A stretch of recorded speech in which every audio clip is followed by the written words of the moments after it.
Woodsboro doesn't just have a history, it has a scent. It's a mix of blooming jasmine and the cold metallic tang of a blade that's been waiting for you in the dark. You think you're watching a horror story, but what if the story is actually watching you? Sidney Prescott is back, and this time, the killer isn't just breaking into her house, he's breaking into her heartbeat. If you've ever felt a chill in an empty room, you're in the right place. Before the first drop of blood falls, hit subscribe, like this video, and tell me, which city are you watching from? Check in now. The air in Woodsboro didn't just move, it lingered. It carried the scent of rain-slicked asphalt, blooming jasmine, and something metallic that the locals tried to pretend wasn't there, the copper tang of a history written in blood. For Sidney Prescott, returning wasn't a homecoming, it was a surrender to a ghost that had never stopped chasing her. She stood in the center of the living room of her rented Victorian, a house that creaked with a rhythmic, almost respiratory quality. The floorboards groaned under her weight as she moved toward the window, her silk robe whispering against her skin. It was a deep, bruised plum color, the fabric clinging to the curves of a body that had been hardened by years of survival. She felt the humidity of the Georgia evening pressing against the glass, a heavy, insistent heat that made the fine hairs on her arms stand up. Sidney poured a glass of Cabernet, the dark liquid catching the dim amber light of the chandelier. She didn't drink to forget, she drank to feel the friction of the present moment. As she raised the glass to her lips, she caught her reflection in the dark pane of the window. She looked older, yes, but there was a devastating sharpness to her features now. Her eyes weren't just windows, they were mirrors that reflected nothing back but the observer's own intent. She heard the gravel crunch outside. Not a car, a footstep. Slow. Deliberate. She didn't reach for a knife. Not yet. She reached for the sensation of being hunted, a feeling that had become as intimate to her as a lover's touch. A figure emerged from the shadows of the oak trees, Julian. He was a man who seemed to have been conjured from the very atmosphere of the town, refined, quiet, and possessed of a gaze that felt like a physical weight. He stood on the porch, his silhouette framed by the rising moon. When she opened the door, the heat of the night rushed in, mingling with the cool, recycled air of the house. Julian didn't step inside, but he occupied the threshold with a confidence that made the space between them feel electric. "You look like you're waiting for something, Sidney," he said. His voice was a low vibration that seemed to bypass her ears and settle directly in her chest. "I'm always waiting," she replied, her voice steady but laced with a breathless quality she couldn't quite mask. He stepped closer, just enough for her to catch the scent of cedar and expensive tobacco. His eyes traveled down the length of her throat, lingering on the pulse point that beat a frantic rhythmic tattoo against her skin. There was a hunger in his expression, but it was curated, a desire that felt like it had been practiced in front of a mirror. He reached out, his fingers stopping just an inch from the silk of her shoulder. The heat radiating from his hand was a provocation. "Woodsboro has a way of getting under the skin," he murmured, his thumb tracing the air where her collarbone met her neck. "It finds the places where you're soft. The places you've tried to hide." The ambiguity of his presence was a delicious torture. Was he a protector, or was he the blade? Sidney found herself leaning into the phantom heat of his touch, her breath hitching in a way that felt dangerously like a confession. The tension wasn't just about fear, it was about the terrifying proximity of a man who looked at her wounds and saw something beautiful. "Good night, Julian," she whispered, the words feeling like a lie as she stepped back and closed the door. She leaned against the wood, her heart hammering against her ribs. The house was silent again, save for the hum of the refrigerator and the thrum of her own blood. Then, the silence was shattered. The phone on the side table didn't ring, it sang. A vintage, melodic trill that felt jarringly out of place. Sidney picked it up on the third ring. She didn't say hello. She waited. "Did you miss me, Sidney?" The voice was a dark velvet, smoother than she remembered, stripped of the manic edge of the killers who had come before. This voice didn't want to scream, it wanted to whisper. It sounded like it was sharing a secret. It sounded like it was in the room with her, watching the way her robe parted slightly at the chest with every jagged breath she took. "You sound tired," the voice continued, the words stretching out, savoring her silence. "Tired of fighting. Tired of being the only one left standing. Do you ever wonder what it would feel like to just stop? To let someone else take the lead?" Sidney gripped the receiver, her knuckles white. "Who is this?" "I'm the one who knows how you breathe when you're alone," the voice whispered, followed by a long, slow exhale that sounded like a caress. I'm the history you can't wash off. And tonight, Sydney. Tonight we're going to start a new chapter. Just you and me. No more running. Just surrender. The line didn't go dead. It stayed open, the sound of the killer's breathing syncing perfectly with her own, an intimate, terrifying duet in the dark. The phone remained pressed to Sydney's ear long after the voice had stopped speaking. The dial tone didn't return. Instead, there was a heavy rhythmic pulse of silence, as if the line itself were a living artery. She could hear the faint, crackling static of a long-distance connection, or perhaps it was just the sound of her own blood rushing through her veins. "I know you're still there," she whispered, her voice barely a thread in the vast, dark expanse of the room. A low, melodic hum vibrated through the receiver. It wasn't a taunt. It was a recognition. "I've always been here, Sydney. In the spaces between your heartbeats. In the shadows you try to light. You look so radiant tonight. The wine has brought a flush to your cheeks that no amount of fear can dull." She shuddered, the silk of her robe sliding over her skin like a cool caress. The violation was total. He wasn't just watching the house, he was watching her. She moved away from the window, retreating into the deeper shadows of the hallway where the amber glow of the chandelier couldn't reach. Every inch of her skin felt sensitized, as if the air itself had turned into 1,000 invisible fingers. "What do you want?" she asked, her back hitting the cold, patterned wallpaper. "To watch you reclaim yourself," the voice murmured. "I watched Julian look at you. He wants to possess the survivor. I want to worship the woman. There's a difference, Sydney. He sees the scars, I see the fire that made them." The line finally went dead with a soft, final click that felt like a kiss on the cheek. Sydney let the phone slide from her hand, catching it before it hit the floorboards. Her breath was coming in shallow, jagged hitches. She felt a terrifying, paradoxical surge of adrenaline, a mixture of the old, familiar terror and a new, dark curiosity. This wasn't the frantic, sloppy bloodlust of the past. This was an invitation.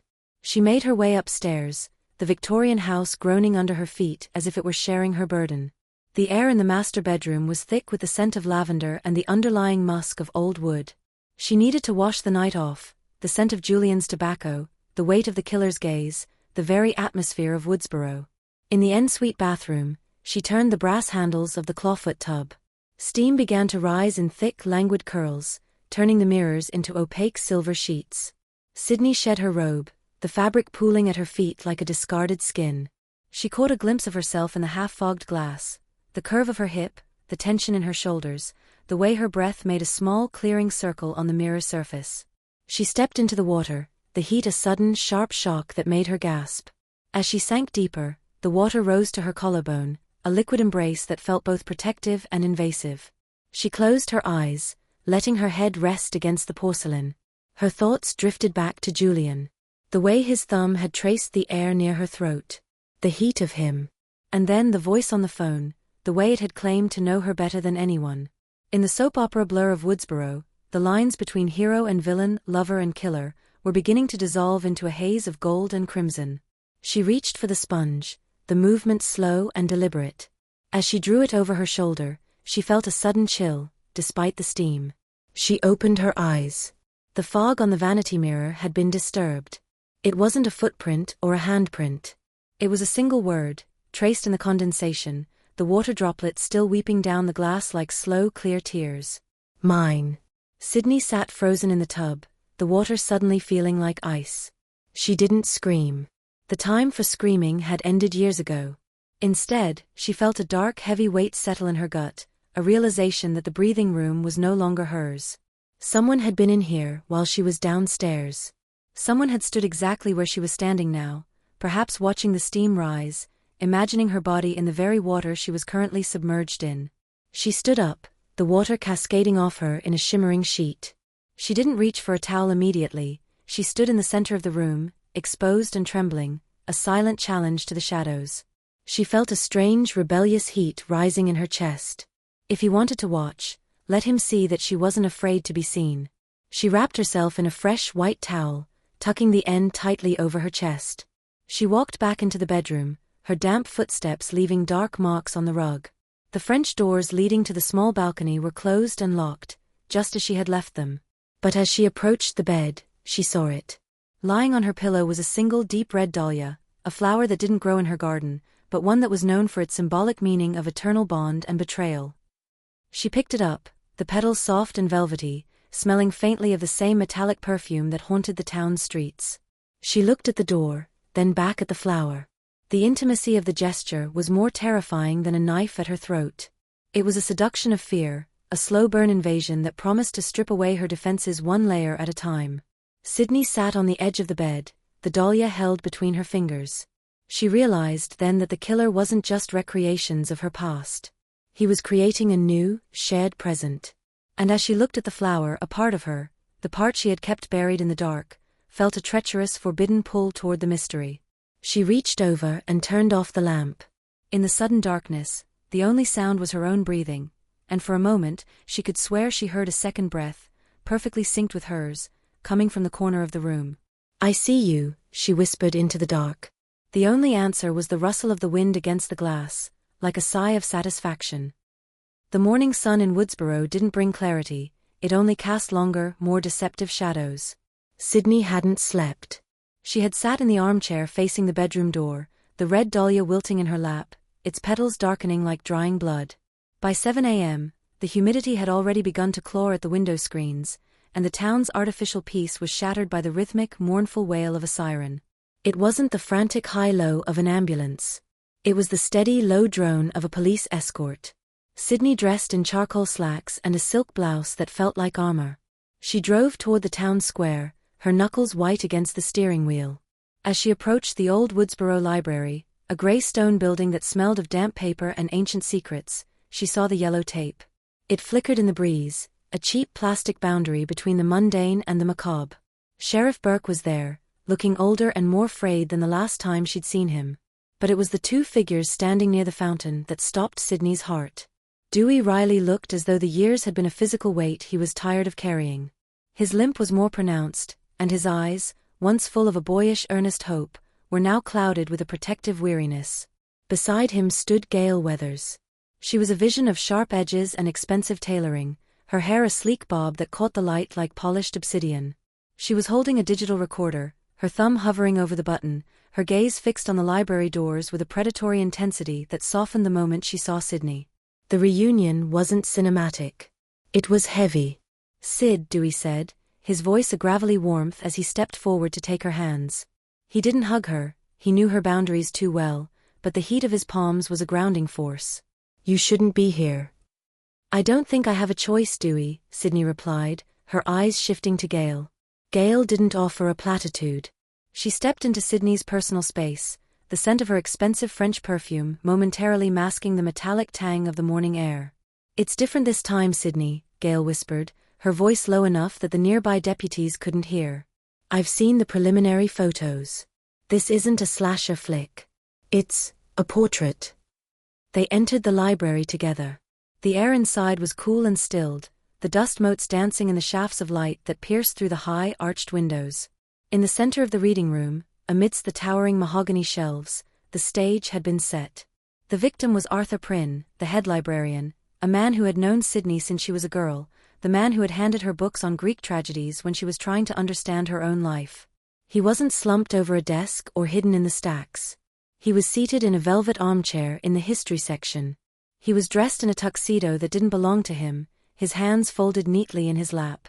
His throat had been opened with surgical precision, but there was no spray, no mess. The blood had been allowed to flow downward, soaking into the white silk of his shirt in a pattern that looked hauntingly like a blooming flower, a dahlia. But it was the arrangement of the room that made Sydney's breath catch in her throat. Surrounding the chair were dozens of open books, all turned to pages depicting scenes of sacrifice and tragic love. On the small side table next to the body sat a single glass of red wine and a small silver music box. "He's recreating it," Sydney whispered, her voice trembling. "Recreating what?" Dewey asked, his hand instinctively moving toward his holster. "My father," Sydney said, her eyes fixed on the way Arthur's head was tilted. "In the first house. When Billy and Stu had him tied up. But it's been sanitized. It's been made romantic. The violence has been tucked away under the finery." Gail moved closer to the body, her professional detachment warring with a visible shiver. "Look at his hand, Sydney." Pinned beneath Arthur's cold, stiff thumb was a small hand-calligraphed note. The ink was a deep, shimmering violet. Context is everything, Sydney. The first time was a tragedy. This time, it's an invitation to dinner. You've always been the guest of honor in my heart. Why settle for a survivor's life when you could be a queen in a kingdom of ghosts? The intimacy of the note was a physical blow. The killer wasn't just killing people, he was editing Sydney's trauma, stripping away the ugliness of the past and replacing it with a perverse aesthetic devotion. He was treating her history like a rough draft that he was finally correcting. He's not trying to scare you, Gail said, her voice sharp with a realization that terrified her. He's trying to court you. As they stood in the silence of the library, the silver music box on the table suddenly clicked. A slow, haunting melody began to play, a tinkling music box version of a song Sydney recognized from her mother's old records. The sound filled the room, sweet and sickly, turning the crime scene into a ballroom for the dead. Sydney felt a presence behind her, a heat that shouldn't have been there. She turned quickly, but there was only the shadow of the tall bookshelves. He's here, Sydney breathed, her eyes darting across the balcony above. He's watching us see it. Outside, the town of Woodsboro continued its morning routine, unaware that the narrative had shifted. The monster wasn't under the bed anymore, he was pulling out the chair, waiting for Sydney to sit down and join him in the dark. The air in the Woodsboro Police Department felt like a physical weight, a mixture of stale coffee, ozone from humming servers, and the unspoken grief of a town that had buried too many of its own. Dewey Riley sat in the small glass-walled office that Sheriff Burke had lent him, his head in his hands. The badge on the desk, his old badge, polished but scarred, seemed to mock him. It was a symbol of a protection he felt he could no longer provide. His leg ached with a dull, throbbing persistence, a reminder of the night he nearly died in that hallway years ago. Every step he took now was a calculation of pain, but the ache in his chest was worse. He looked through the glass and saw Sydney sitting on a hard plastic chair in the waiting area. She looked fragile yet unbreakable, like a diamond under immense pressure. The door creaked open, and Gail stepped in, her heels clicking a sharp, aggressive staccato against the linoleum. She didn't sit, she paced the small space like a caged leopard. The DNA results from the mine message in Sydney's bathroom came back, Gail said, her voice a low hiss of frustration. Clean. Distilled water and a gloved hand. He's not leaving a trace, Dewey. He's leaving a signature. It's not just a signature, Gail, Dewey said, finally looking up. His eyes were bloodshot. It's an obsession. This person doesn't want to kill her, not yet. He wants to peel her back. He's treating Woodsboro like a stage, and he's the director. Gail stopped pacing and leaned over the desk, her face inches from his. I went back to the library after they cleared the body. I didn't tell Burke. I found something in the S section of the archives. A fragrance bottle, Dewey. Old, vintage. It was tucked behind a copy of the Scarlet Letter. She pulled a small, clear vial from her purse. It was empty, but as she uncorked it, a scent filled the room. It was the same perfume Sydney had described, sweet, heavy, and metallic. It smelled like decaying lilies and copper. It's custom-made, Gail continued. I called a contact in New York. This scent was commissioned decades ago. It's called The Last Breath. It was discontinued after the lead perfumer committed suicide. Dewey stood up, his chair scraping loudly. This is getting too personal, Gail. He's digging into things that don't just involve Sydney. He's digging into the town's marrow. While Dewey and Gail argued over the logistics of the investigation, Sydney felt the walls of the station closing in. She stood up and walked toward the exit, needing air that didn't smell like ink and desperation. Outside, the sun was beginning to set, painting the Woodsboro sky in shades of bruised purple and gold. She found herself walking toward the park, the very place where the town's youth used to gather to forget the horrors of the past. It's a beautiful evening for a haunting, isn't it? Sydney spun around. Julian was leaning against a wrought iron fence, his hands in his pockets. He looked effortlessly composed, his dark hair ruffled by the breeze. There was an ease about him that felt like an insult to the chaos inside the police station. You seem to show up whenever I'm looking for an exit, Sydney said, her hand resting on the small canister of mace in her pocket.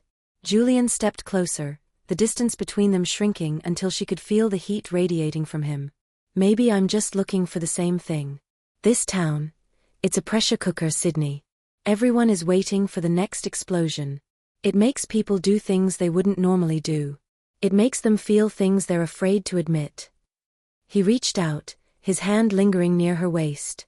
He didn't touch her, but the proximity was a provocation. Sydney felt a surge of that forbidden electricity again, a mixture of survivalist dread and a deep, aching loneliness. The way he looked at her wasn't with pity, it was with a terrifyingly clear understanding. "I heard about the library," he murmured, his voice dropping to a seductive register. "The artistry of it. People are calling it a tragedy. I think it's a confession." "A confession of what?" Sydney asked, her breath hitching. "That the person who did that, they don't just want your life, Sydney. They want your soul. They want to be the only thing you think about when you close your eyes." He moved a step closer, his chest almost brushing hers. The ambiguity of his intent was a weight in the air. He could be her protector, or he could be the man who had stood in her bathroom and wrote on her mirror. The danger was the draw. She found herself staring at his mouth, wondering if a kiss from him would taste like salvation or the end of the world. "You should go home, Sydney," Julian whispered, his thumb finally grazing the silk of her sleeve. The touch was light, but it felt like a brand. "Lock the doors. Not because you're afraid, but because you want to see if I'll find a way in anyway." He turned and walked away into the deepening shadows, leaving Sydney standing alone in the twilight. Her heart was racing, a frantic rhythm that felt like a countdown. As she walked back to her car, her phone vibrated in her hand. It wasn't a call. It was a text from an unknown number. "He has good hands, doesn't he, Sydney? But they aren't mine. He touches you like a man who wants to own you. I touch you like a man who wants to become you. See you tonight. Don't wear the robe. I like the silk blouse better." Sydney looked down at her blouse, the charcoal silk shimmering in the streetlights. A cold shiver washed over her. He was there. He was always there. And the worst part, the part that made her want to scream, was that the fear was starting to feel like a heartbeat she couldn't live without. The Victorian house was a cage of high ceilings and heavy velvet curtains. As Sydney stepped through the threshold, the click of the deadbolt echoing in the foyer sounded less like security and more like a final definitive entrapment. The air inside had grown stagnant, holding on to the heat of the day like a fever that wouldn't break. She stood in the dark for a long moment, her hand still resting on the cool brass of the knob, listening to the house breathe. She was still wearing the charcoal silk blouse. The fabric, once a comfort, now felt like a second skin that had been marked. The killer's text message played on a loop in her mind. "I like the silk blouse better." He wasn't just in the shadows of the park, he was in the fibers of her life. She didn't turn on the overhead lights. Instead, she moved through the rooms by the pale, silver glow of the moonlight spilling through the window panes. Every shadow was a potential silhouette, every creak of the settling timber was a footstep. She began her audit, a ritual of survival she had perfected over decades. She checked the window latches in the kitchen, the basement door, the pantry. Everything was locked. Everything was exactly as she had left it. And yet the feeling of a lingering presence was so thick she could almost taste it, a metallic floral sweetness that shouldn't have been there. She made her way upstairs, her heart a muffled drum against her ribs. She entered her bedroom, the sanctuary where she had found the dahlia only hours before. The room was bathed in a bruised indigo light. She walked to her vanity, a vintage mahogany piece with a three-way mirror that usually offered her a sense of control. She needed to see herself, to ground herself in the reality of her own reflection. She sat on the upholstered stool, her movements slow and deliberate. She reached up to unbutton the silk blouse, her fingers trembling slightly. As she caught her own gaze in the mirror, she saw it. Tucked into the edge of the central glass, partially hidden behind a silver-framed photograph of her mother, Maureen, was a small slip of paper. It wasn't a store-bought note, it was a fragment of parchment, yellowed and smelling of that same intoxicating, dangerous perfume. With a bated breath, Sydney pulled it free. The handwriting was elegant, slanted, and written in the same shimmering violet ink as the note in the library. "You always let the wrong one in, Sydney. Is it the man who watches from the street, or the man who lives in your blood? The door was locked, but your heart has always been a revolving door for tragedy. You look so beautiful when you're searching for me." A cold, visceral wave of nausea rolled through her. He had been here. While she was at the station, while she was in the park with Julian, he had stood in this very spot.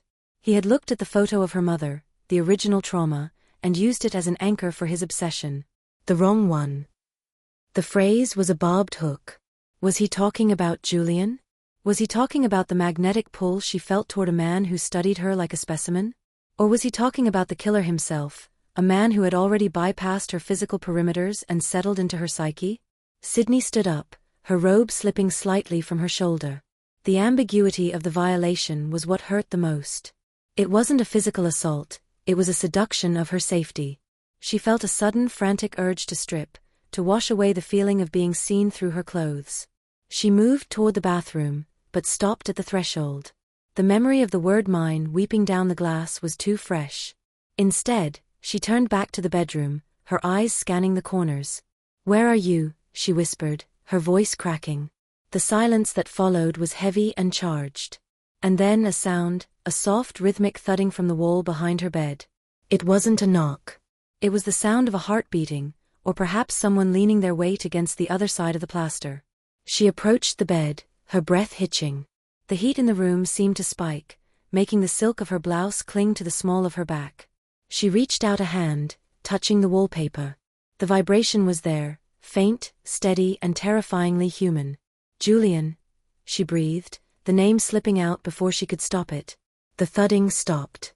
A second later, the phone on her nightstand vibrated. A text. "He isn't behind the wall, Sydney. I am." "He's still standing on the sidewalk, watching your window, wondering what the silk feels like against your skin." "I don't have to wonder.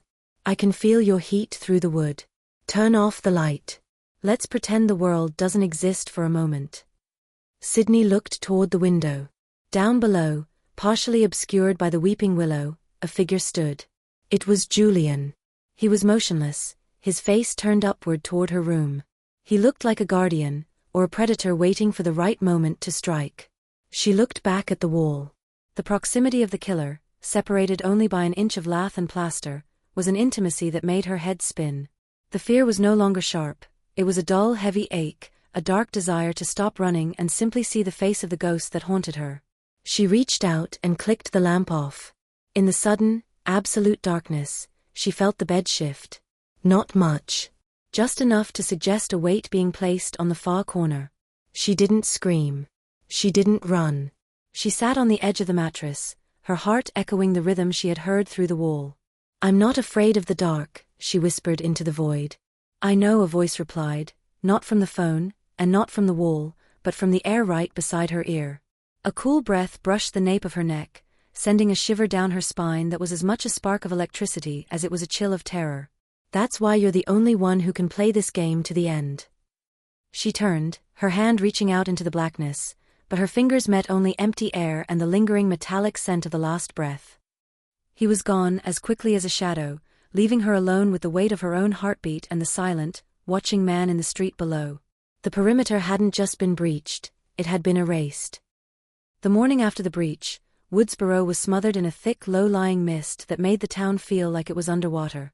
Sydney walked through the park, her heels clicking against the damp pavement with a sound that felt too loud, too exposed. She hadn't changed out of the clothes she wore the night before. The charcoal silk was wrinkled, a tactile reminder of the hours she had spent sitting in the dark, listening to the house breathe. She felt like a bruised relic, a woman whose history was written in the tremors of her own hands. She found Julian sitting on a stone bench near the pond, the gray light catching the sharp planes of his face. He was holding a sketchbook, his charcoal pencil moving with a rhythmic, almost hypnotic precision. He didn't look up as she approached, yet he seemed to sense her presence, his posture shifting just enough to acknowledge the change in the air.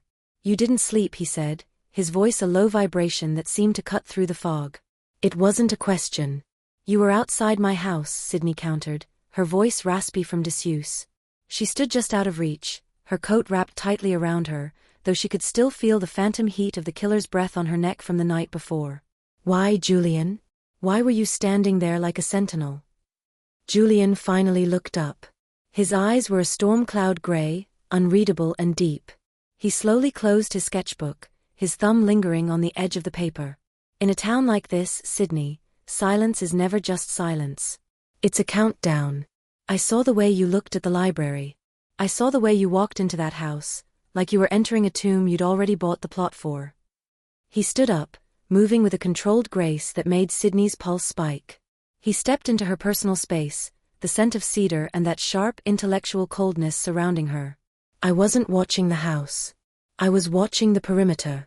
There's a difference between a predator and a guardian, though I suppose from the outside, they look very much the same. He reached out, his hand hovering near her face. Sydney didn't flinch. She felt a terrifying magnetic pull toward him, a desire to let the danger win just so she could stop fighting it. His fingers finally brushed a stray lock of hair away from her eyes, his touch lingering for a second too long on her temple.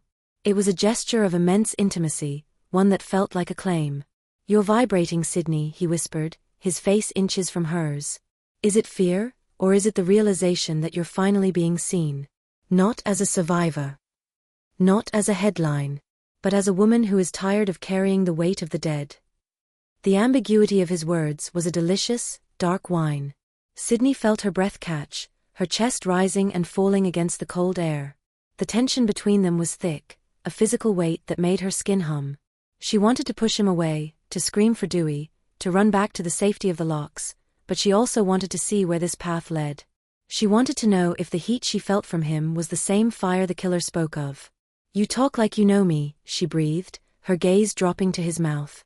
I know the shape of your silence, Julian replied, his thumb tracing the line of her jaw. The touch was light, but it felt like a brand. I know that part of you hates the safety. You've lived in the storm for so long that the calm feels like a lie. You're looking for a reason to let go. Before she could respond, the sharp, authoritative trill of a cell phone shattered the moment. Sydney stepped back, the loss of his heat feeling like a sudden chill. It was Gail. Sydney, where are you? Gail's voice was high-pitched with adrenaline. I'm at the station. Dewey and I found something. We dug into the Loomis estate archives, the stuff the lawyers tried to bury after the '96 massacre. There's a secondary trust, Sydney. A silent beneficiary. Sydney looked at Julian. He was watching her, his expression perfectly neutral, his sketchbook tucked under his arm. Who is it, Gail? Sydney asked, her eyes never leaving Julian's. We don't have a name yet, only a pseudonym, Gail said, her breath hitching. But the trust was established for the architect of the legacy. And Sid, the payments for this house you're renting? They didn't come from your management firm. They came from that trust. The world seemed to tilt. The house wasn't a sanctuary. It was a gift. A curated environment provided by the very legacy she had spent her life trying to outrun. I have to go, Sydney whispered, hanging up. Julian didn't move.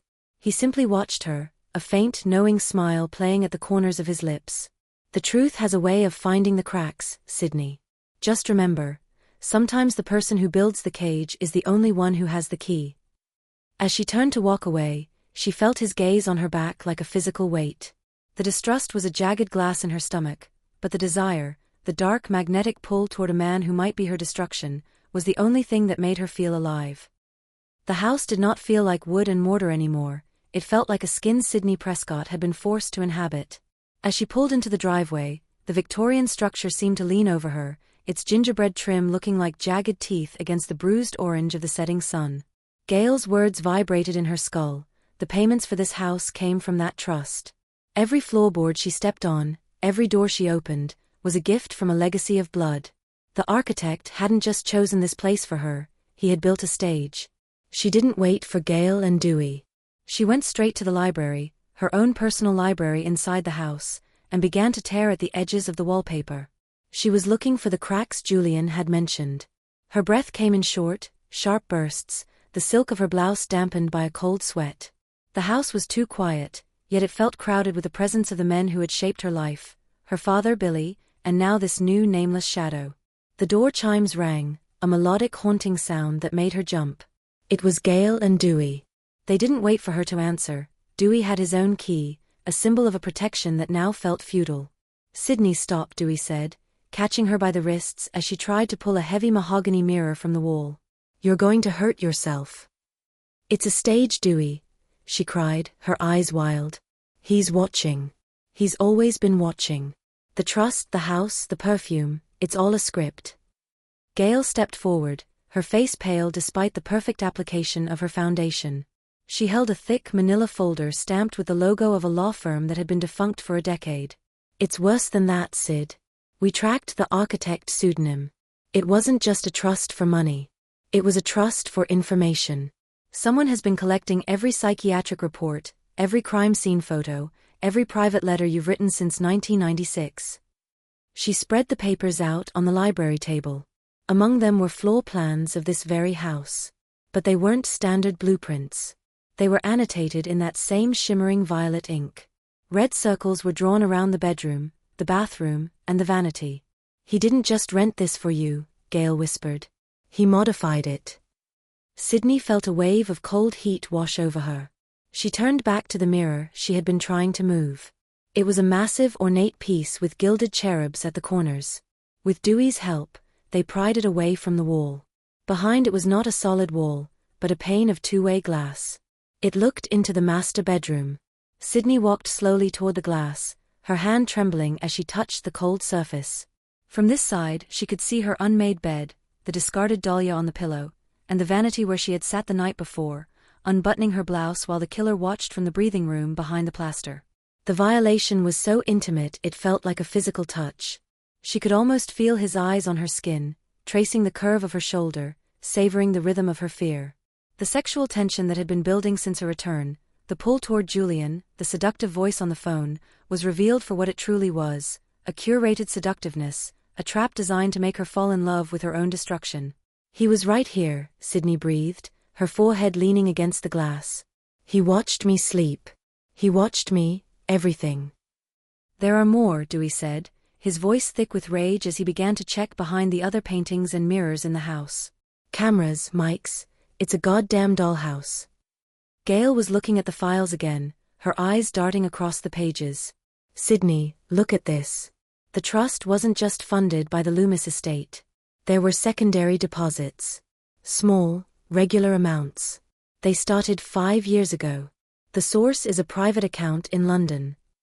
"Julian," Sydney whispered. "The magnetic man in the park. The one who knew the shape of her silence." "We can't prove it yet," Gail said, "but the timing matches his arrival in the States." As the realization settled over them, the house's intercom system, an old-fashioned brass tube, whistled. A low melodic voice drifted through the house, echoing in every room simultaneously. "Do you like the view, Sydney?" The voice was closer than ever, stripped of the telephone's distortion. It was rich, velvety, and possessed a terrifyingly calm authority. "The mirrors don't lie. They show you what you're afraid to see, that you're not a victim anymore. You're a masterpiece. Every scar, every tear, every moment of controlled trauma.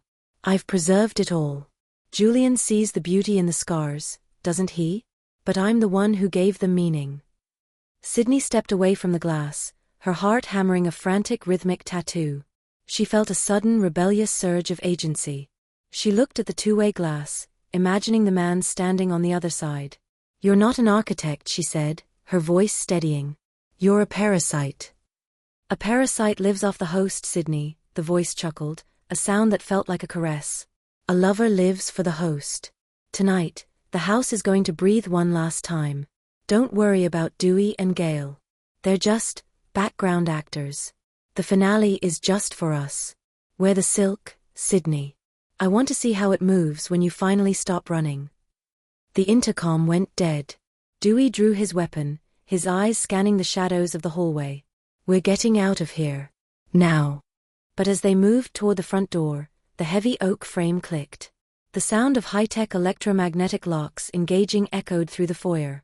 The windows, reinforced with hidden steel shutters, began to slide down, sealing the Victorian house like a tomb. The lights flickered and dimmed, leaving them in a hazy, amber twilight.